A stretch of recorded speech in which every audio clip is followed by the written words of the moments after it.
Okay, so our next hyper-specific fragrance brief is we have someone who wants to smell like a 17th century Scottish witch who is living along the coastline and making brews with notes like petrichor, green, peppery winter florals, and musk.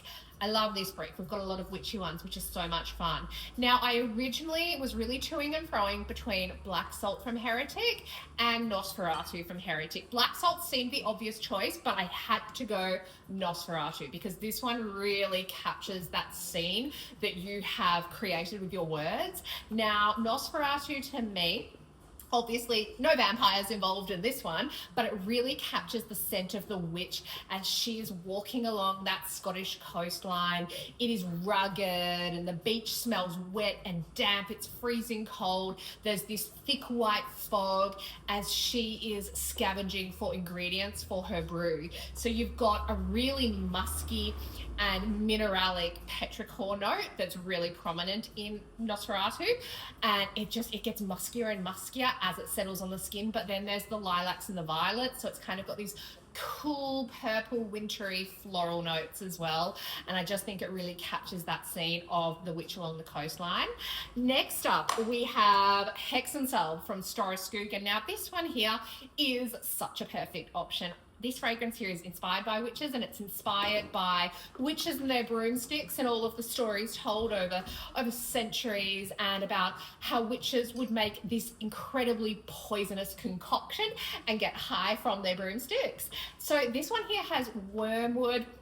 It also has hemlock in it, so we've got the poisonous ingredients in here.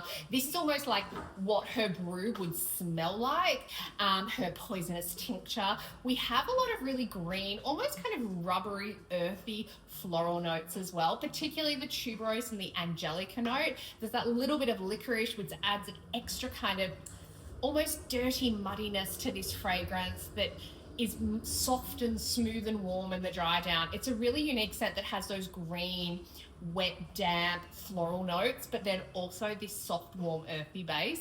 And I think it really captures the scent of the witch's brew perfectly. And last but not least, we have a Tat Lira d'Orange. Secretions Magnifique. Now, this fragrance here is inspired by the scent of bodily smells, and I am thinking this is what the witch smells like whilst she is creating her concoction.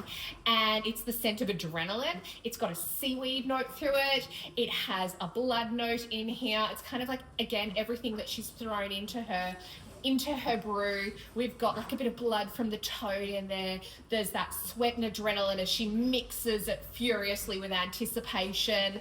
It's kind of dirty, it's very animalic, and there's a real funk to it because you're getting that winter seaside, funky, dewy wetness as well. So that is my choices for your fragrance brief, and I hope I've nailed it for you.